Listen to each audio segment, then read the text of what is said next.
Bab 466. Diupload oleh Baca Suara. Jangan lupa like dan subscribe, agar kami makin semangat upload lebih banyak. Permaisuri Mari. Ibu dari pangeran keempat, dia memiliki ambisi untuk menempatkan putranya di atas tahta kekaisaran.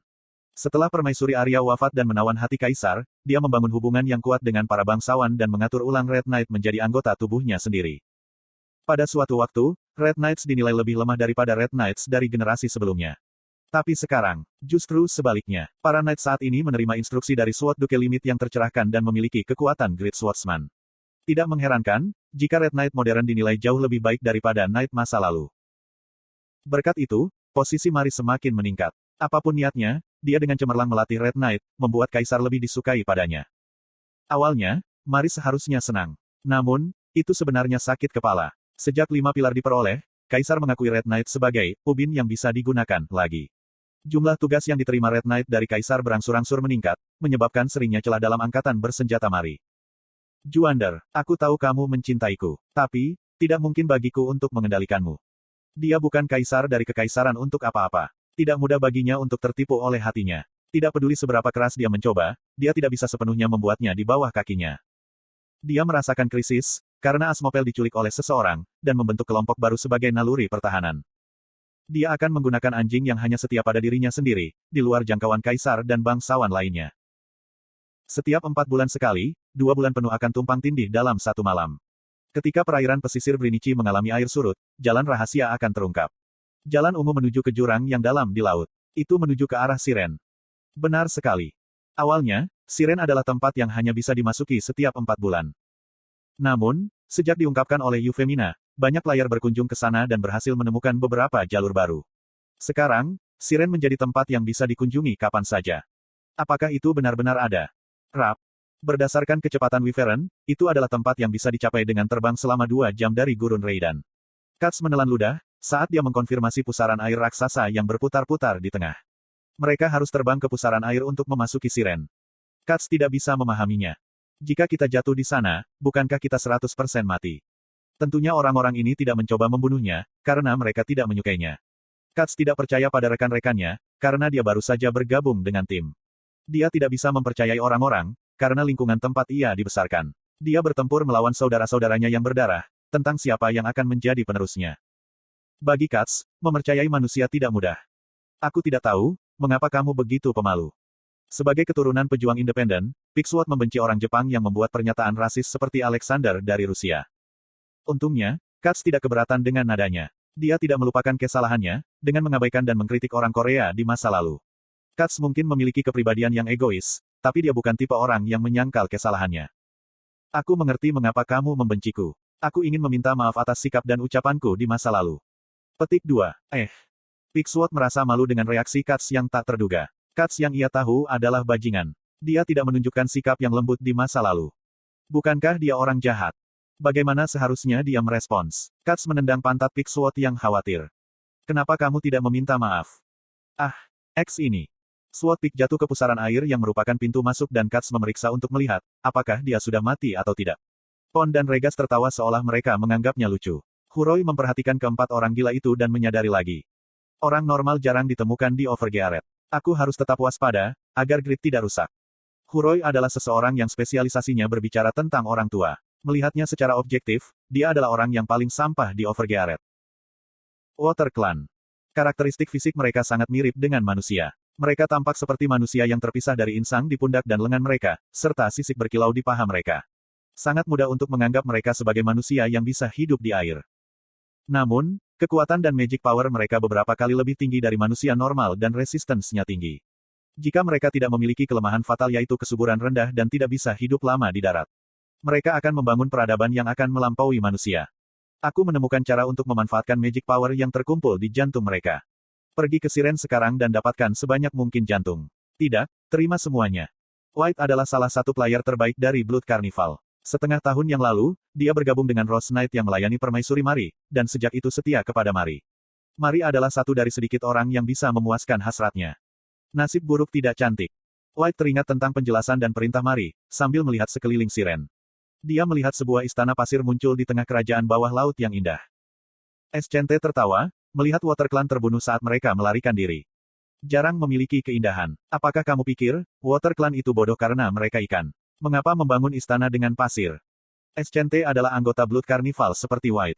Tapi, dia tidak ada hubungannya dengan Mari atau Rose Knight. Dia bisa berpartisipasi dalam ekspedisi ini, karena White berbagi kues dengannya. Satu jantung adalah 80 gold. 100 gold dapat dikonversi menjadi $7.000.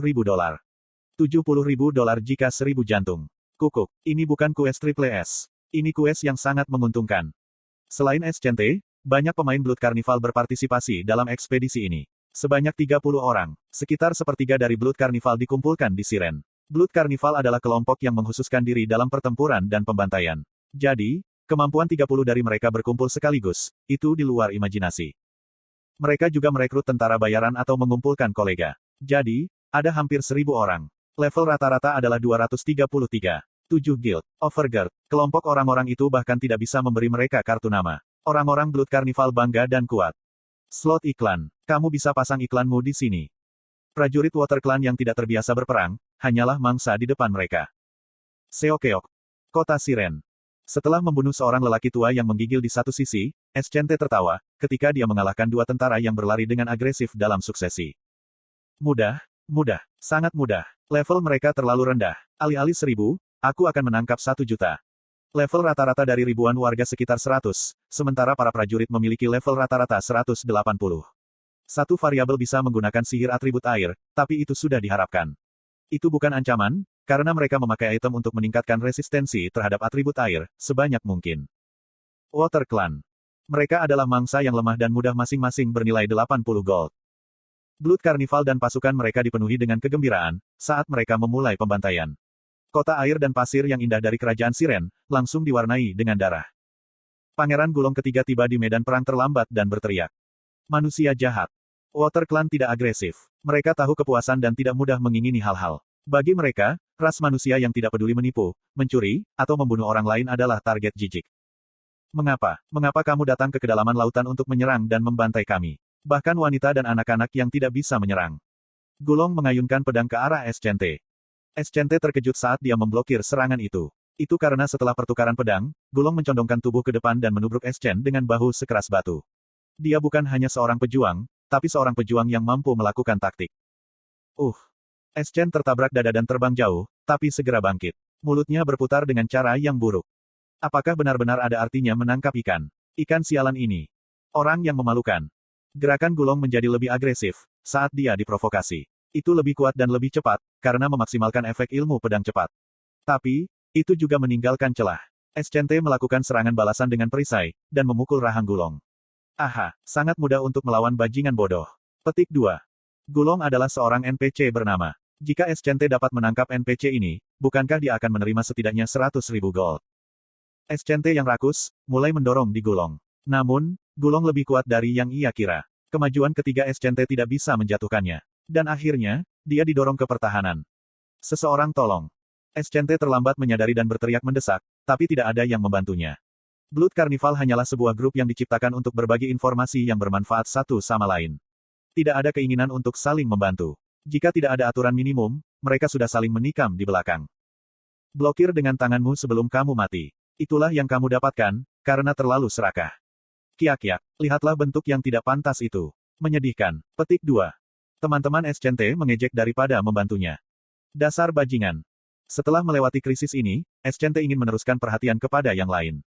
Tapi, Gulong sialan ini tidak menunjukkan celah.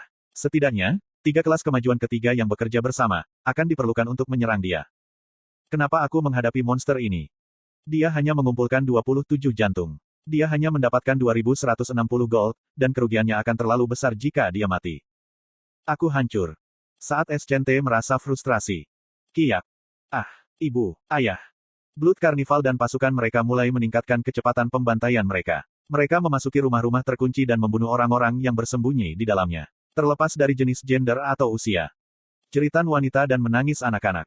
Mereka tidak peduli dengan rasa sakit dan kesedihan. Mereka tidak akan bergabung dengan Blood Carnival atau menerima kues ini, jika mereka khawatir tentang hal-hal seperti itu di tempat pertama. Berhenti. Berhenti sekarang. Gulong tidak tahan melihat orang yang tidak bersalah dibunuh dengan kejam. Eschente menikam pedang di sisi Gulong dan berteriak. Hahat, memalingkan muka saat pertempuran. Gulong menyadari jika situasinya sangat menyedihkan. Jumlah prajuritnya 10 kali lebih banyak dari jumlah manusia. Tapi, jumlah itu tidak ada artinya, mengingat kekuatan manusia. Salah satu pejuang terkuat dari Water Clan tidak dapat mengerti, karena dia ditahan oleh satu manusia. Saudara, Pangeran Satu Paung terisolasi di antara manusia dan tampaknya berada dalam krisis. Seperti yang dikatakan utusan Myong, apakah dewa meninggalkan mereka? Saat Gulong memejamkan mata, menunggu manusia melukainya. Wajah jajak. Kilatan jatuh dari langit seperti sambaran petir dan mengenai kepala Eschente. Itu merupakan pukulan yang tak terduga. Skill itu mengabaikan defense, dan Eschente yang jatuh dalam kondisi tertegun, mengalihkan pandangannya ke arah asalnya. Lalu, dia melihat seorang pria. Sungai darah yang indah. Sik. Ide pria yang tertawa adalah Katz. Senyumnya diwarnai dengan kegilaan. Dibandingkan dengan Eschente dan anggota lain dari Blood Carnival, dia tampak paling gila. Blood Warrior. Darah Water Clan di medan perang perlahan naik ke langit, pemandangan yang aneh, kejam, dan indah yang membuat orang terpesona.